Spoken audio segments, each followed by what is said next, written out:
And I will hand it over to Stephen Waddington, our first speaker of the day. Extremely exciting man who is a brand expert at Ketchum PR, not Ketchup, Ketchum PR. And there's a Google issue with this guy, because when you Google him, you have to realize two things. He's not the football player, the professional football player, Stephen Waddington. He's not the actor, Stephen Waddington, but this guy. So give him a hand. Welcome up. Thank you. Delighted to be here. Let me just get my deck up. There's two sessions this morning. I'm going to speak for half an hour about how the media is changing and the impact of that on the communications profession. That's my own field of expertise. And then a friend of mine who I've worked with for almost a decade in various different guises is going to come up, Philip Sheldrake, and talk about how this is impacting the future of business and society. So we've got two presentations that fit neatly together, and then we're going to do a Q&A between the two of us. I've put this slide up, first of all. I wrote a blog post about a month ago, as students were going back to universities across Europe and across the US, across the world, in fact. I cited 10 books that have influenced me in the last decade or so, and you'll see one of them there is by this bloke called Phillips and Young. And I guess it's an acknowledgement, really, that of Philip Young and the invitation he's given me to come and speak to you here today. I followed his work for almost a decade. In fact, the book there, Online Public Relations, is probably one of the first books about professional practice as it was being impacted by the internet. There's also a couple of books there that I've written. Here's a top tip for you as students, actually. If you want to get known and get the attention of Google, and get yourself ready for a job, and get a job before you leave university, write a blog. Start writing content, start producing content, because I started doing that about 6 years ago when blogging first came about, and I ended up writing 4 books now, and I've almost certainly got at least another one in the works. So there you go, top tip. My latest book, Brand Anarchy, is coming out at the end of this month. Brand Vandals, sorry, is coming out at the end of this month, and I'm going to talk to you about some of the content from that this morning. Clicker's not working. We'll have to go manual. So, it's really, really tricky when you sort of meet with different groups, level setting, and kind of getting an understanding of where different people are with regards to social media and the impact of social media. The impact of social media on communication and on business. And I sum it up with this very simple chart. This was a chart that was produced 13 years ago in a book called The Clue Train Manifesto. And one of the challenges we face in communications in business is people getting their head around what's happening with social media. And there's a lot of people still in denial, but we've had 14 or 15 years warning of what was going to happen. That was in this book called The Clue Train Manifesto. Again, that's one of my 10 recommended books from the blog post I wrote. And we're moving from a world where media is commanded and controlled and centralized and broadcast to an audience to where it's completely fragmented. And you and I, everyone that's connected to the internet, has equal opportunity to create content and be part of a conversation as any other organization or individual. And that's essentially the thesis of this book, The Clue Train Manifesto, and that's about everything we know and everything that we do today. Very basic point, but it's very, very important. In fact, because we're moving to this model, and as I've translated this model, I've made the publisher there in the old world as big as it is in the new world. Actually, it's smaller. Because we're all part of this ecosystem, we could all get our mobile phones out this morning, right now, and create content about that big organization, do a hell of a lot of damage. And that essentially is the thesis of this book I wrote, Brand Anarchy and Brand Vandals. We all have equal power to communicate as anyone else. connected to the network. Still, though, people don't get it. People are struggling with it.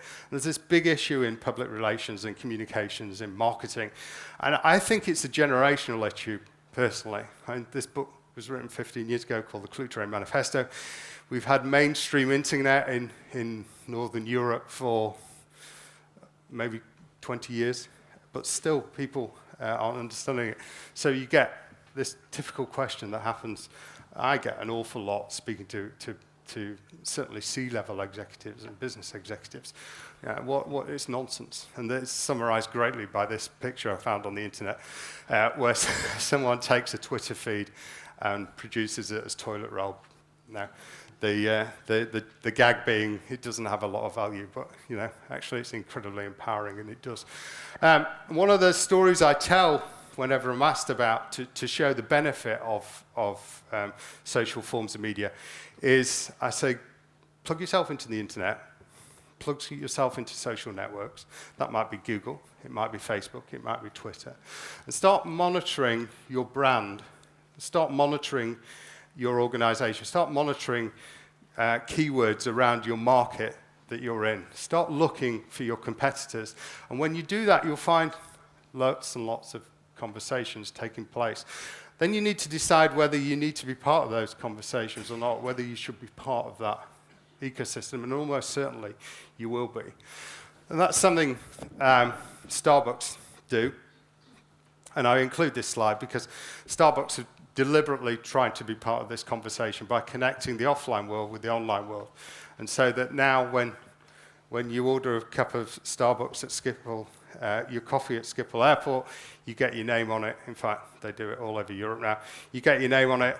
Of course, it's a vanity issue. You take a picture of that and stick it up onto Instagram. I include that because Starbucks is an organization that's starting to get involved in the social web and engage in the social web. But from a public relations point of view, it's only doing it so far. It's only having a one-way conversation. It's listening to the conversations for sure, but when issues arise, as they have done recently, about where it pays tax and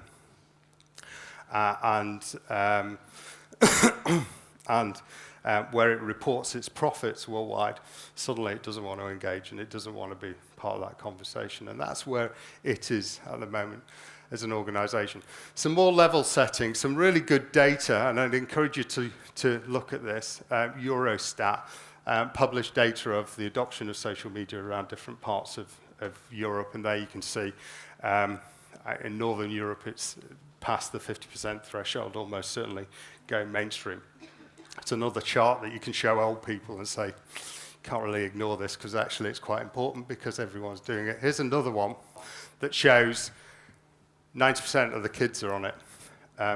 So, my children, aged 16 to 24, are vociferous users of social media. In fact, I tell this gag that I've got a 14-year-old daughter, and I kind of look forward to the day when she can smoke because hopefully she'll put her phone down for long enough that we can grab her attention and engage with her in real life because she's absolutely obsessive about this. But, this ain't going anywhere but being adopted completely.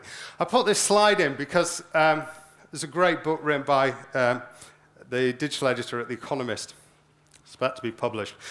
Tells the story of the first 2,000 years of social media, and his thesis is we've had a blip in communications, and that blip started around the 1850s with the arrival of the steam printing press, and it's ending around now.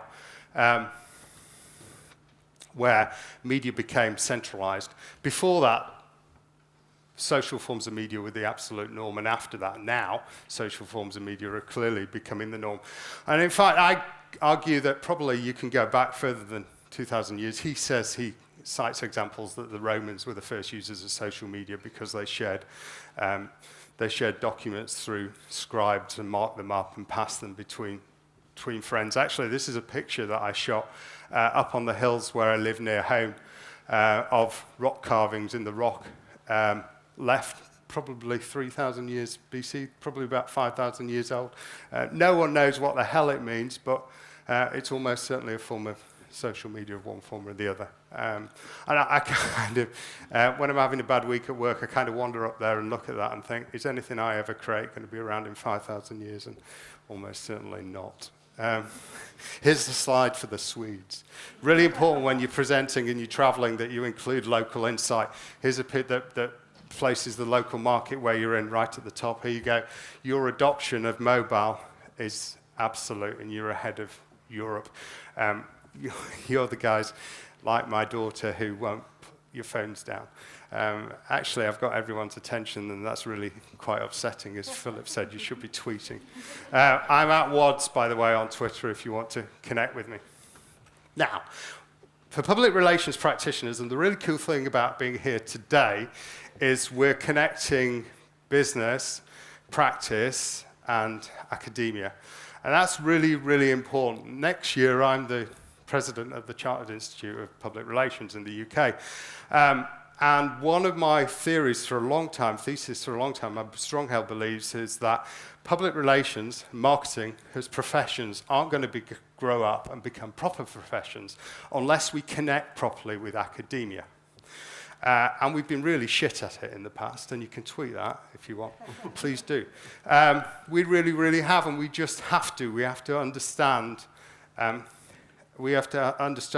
the theories of communication before we can actually apply them in practice. So one of the things I'm going to be doing next year is trying to drive the CIPR closer to academia and connect better with professional practice, and it's why my organisation is so keen to do this. One of the other things, though, that I believe we need to do more and more as public relations practitioners is understand the data around the web.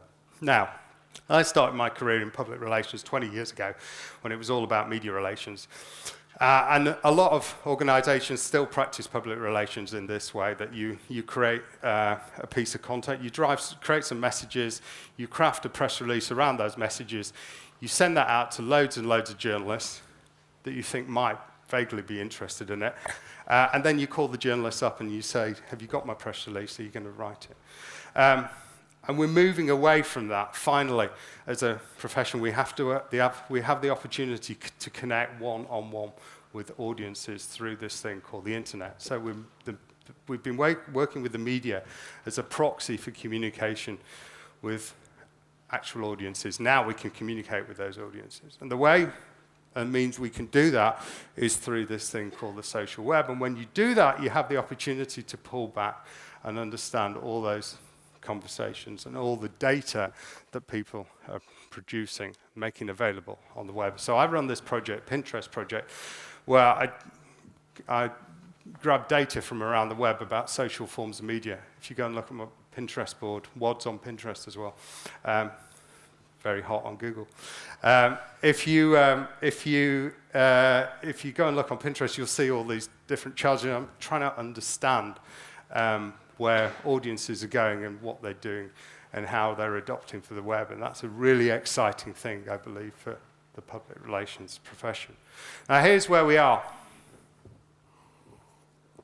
We're shifting, because we're having to shift from a position where brands pushed out communications to audiences, sat at the top of the pile, distributed content, cascaded it down, probably through the media, to reach end audiences. We're moving to a position where there's becoming a two-way conversation.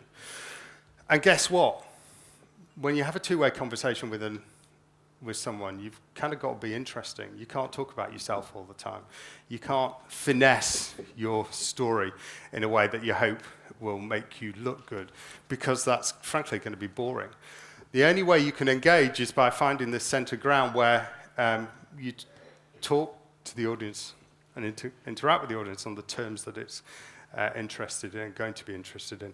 And that's a massive shift for most brands. Most brands just want to talk to themselves. They're the really boring, tedious date that we've all been on, with the person that is just full of themselves and just brags constantly, and it's not a good place to go. Hugh MacLeod put it best in this cartoon. If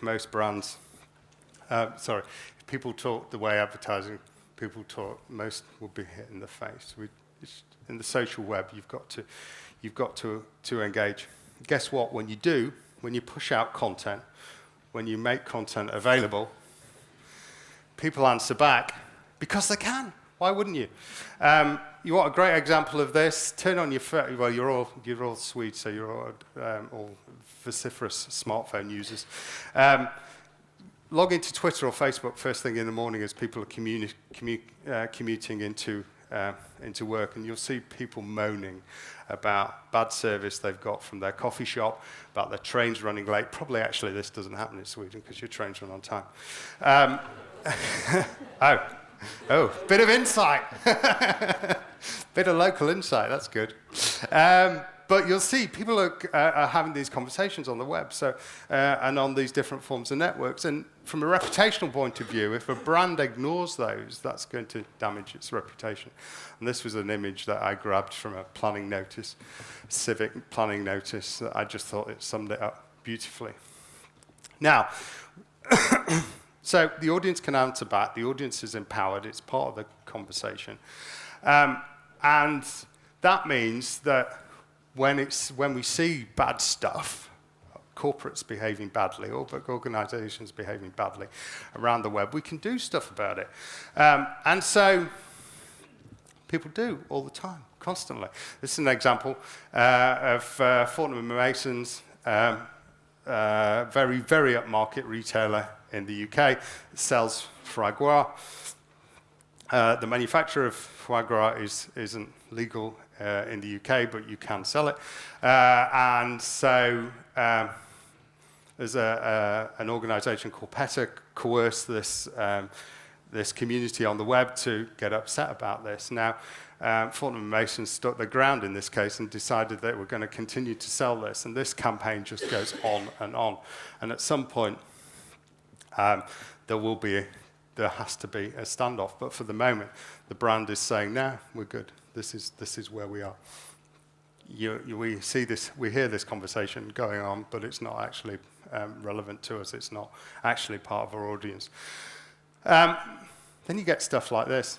As I said, any of us now, if we decided, we could take out our phones and we could start tweeting, and we could probably bring down the share price of a public company fairly quickly and fairly easily, temporarily, because we have that power. And within this room, there's enough of us, and you can apply that power. You can apply that power at a very personal level when something goes wrong. So this is an example. Individual flying with British Airways, they lost his luggage. He wasn't getting any response from the customer service, so he sponsored tweets saying, don't fly British Airways, their customer service is horrendous.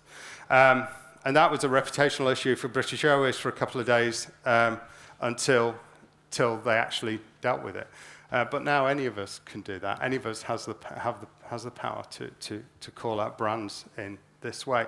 So what we're seeing is social media is moving from brands using it as a means of communicating with an audience, pushing messages out to an audience to the point where they realize, hang on, we can't just do this because unless we're doing it in the right tone of voice, we don't get the reaction we kind of like.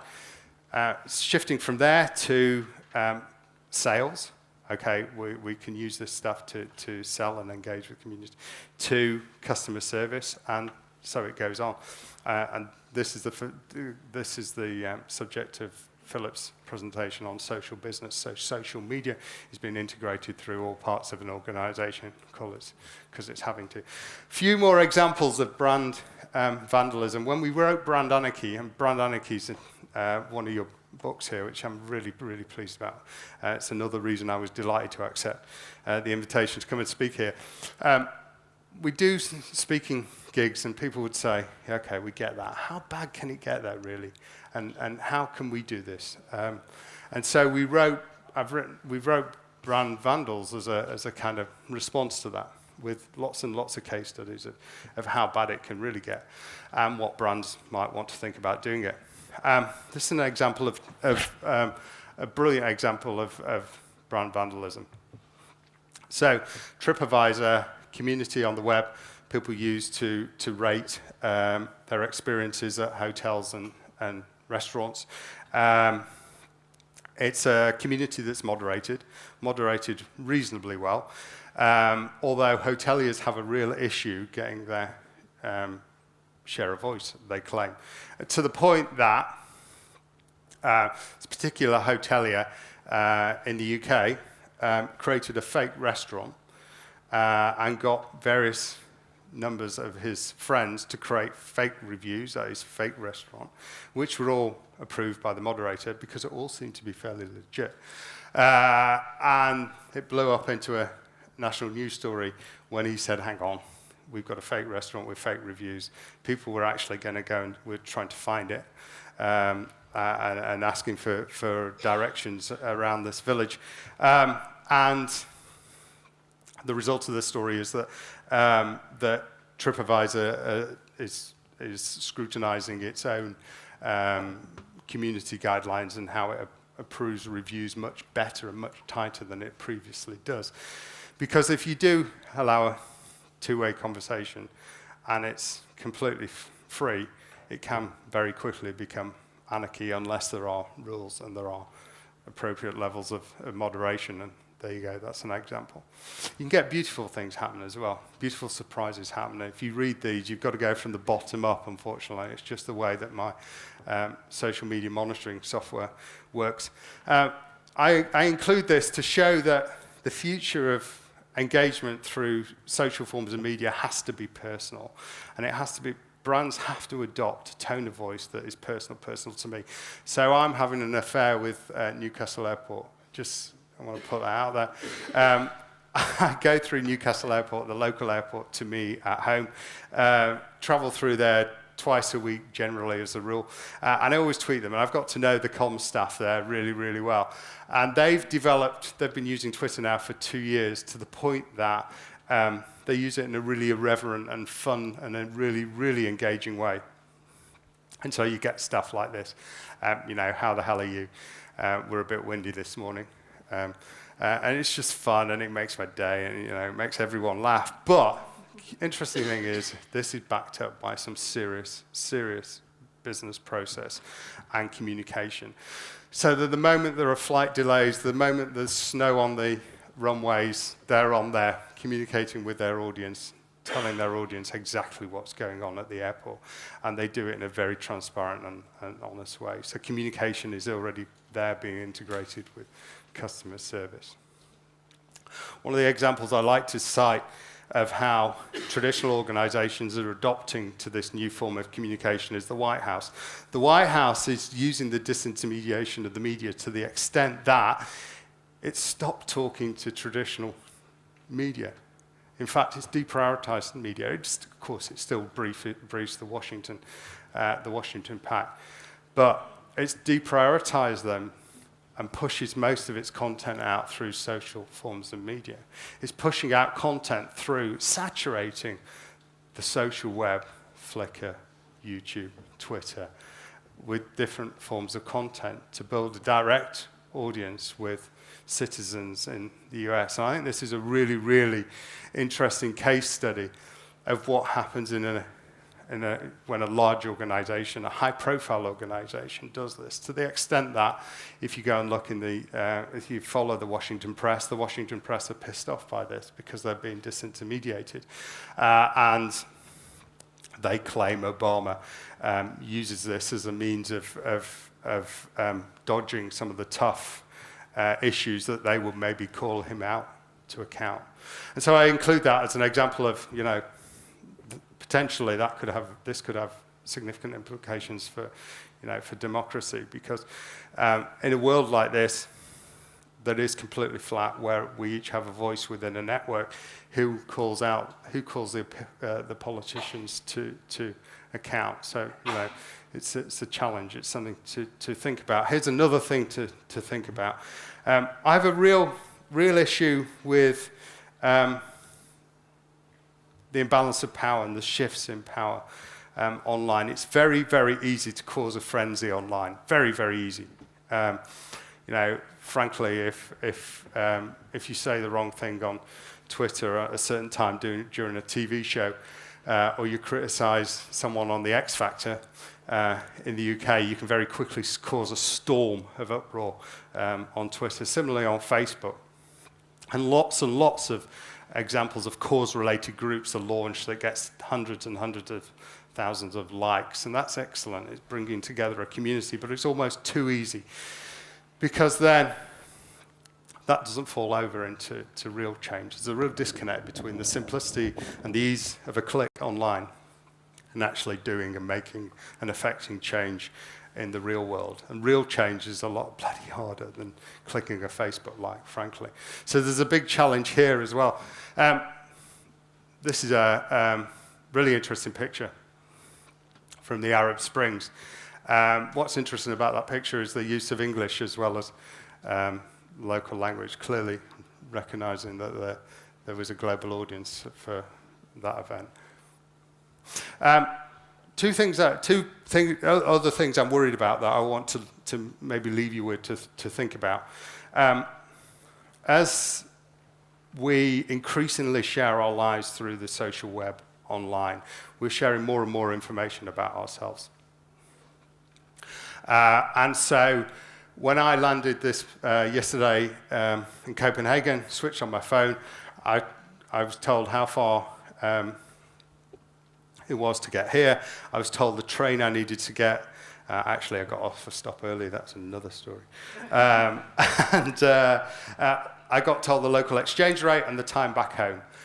Loads and loads of really, really valuable information based on and my flight home, based on what Google knows about me, based on the information I share through my email and the information I share through Google Plus and different other forms of Google services. Now, for me, that's incredibly useful. To my wife, that scares her witless, because seemingly Google knows more about me than anyone else does. And I think we're reaching a point where privacy is potentially going to become a big issue that not only brands, but everyone that's a citizen of the internet is going to have to deal with, especially when technologies such as Google Glass become mainstream. And this is an issue that, as communicators, I think we're going to have to worry about. Here's another one, quantified self. And the quantified self says, okay, we share our thoughts and our minds and what we're thinking through our social networks by what we say and what we do through status updates. We share our location by where we are with our phone, if we're willing to share that. Now, what if we take that a stage further and share information about our body media, and record that? And people are starting to do this. There's a movement in the US that's sweeping across Europe as well, as people start, and it starts with people recording their fitness levels, how they use the gym and such like. And we're getting to the point, though, where so much of this data is being created that I think we're going to cross, and personal insurance providers are going to start offering premiums based on how much data you provide. I have an insurance policy for one of my cars at home based on the performance of a black box in the back of that car. So my car's connected to the internet constantly. If I drive safely, my insurance premiums go down. If I drive recklessly, they shoot right up. But that's a contract I've entered into with an insurance provider. The same is going to happen fairly soon, I'm sure, with body media as we connect into the internet. And that's a challenge I think we need to think about. I put those in to maybe prick your imagination as we're thinking about the democracy aspect of this project. So where's public relations going? Here's some slides just to end. I think the profession, marketing, communications, public relations, is polarizing. It's polarizing between those that get it and those that don't. Now, I hope you're all in the group that get it and realize where this is going. I'm afraid a lot of my colleagues are still crafting messages, creating those messages, putting them into press releases, and using traditional media relations as the primary form of communication. This is where we need to move to, where engagement between an organization and its audience is constant. And now there's a planning model that we typically use at Ketchum. I'll I won't dwell on that too much. It's in the slide deck if you want to take some pictures, and then we'll move on. But it's just to say, you know, we go through listening, development strategy, content channels, engagement, and evaluation. Here's another thing. Public relations practitioners have been really shit in the past at evaluation. Fortunately, we're getting better. We're still, though, as a profession, obsessed with media relations, and most of what our profession does is about, you know, what we did in Ivy Lee did in 1908 when the first press release was written, the first press release about a railroad disaster that was published verbatim, word for word. Most of our profession is still based on this type of content and this technique of crafting a message and pushing it out to media. It's just broken. It's just utterly broken, and we have to move to these new forms of engagement. We have to move quickly. Now, the majority, I'd say 50% of the profession are, but there's an awful lot are not. And guess which 50% I want to be in. And here's where we're going. We're going from media relations through influencer relations, media relations working with wining and dining journalists and partying, influencer relations, extending that to other forms of influencer and stakeholder, to the management of communities and the development of communities and engagement on the web, to where Philip's going to talk you through social business, and social business through the life cycle of an organization, not just as a bolt-on to communication, to sales, to customer service and different aspects of an organization. I'm going to end on this chart because I think this chart shows exactly where our profession is at the moment.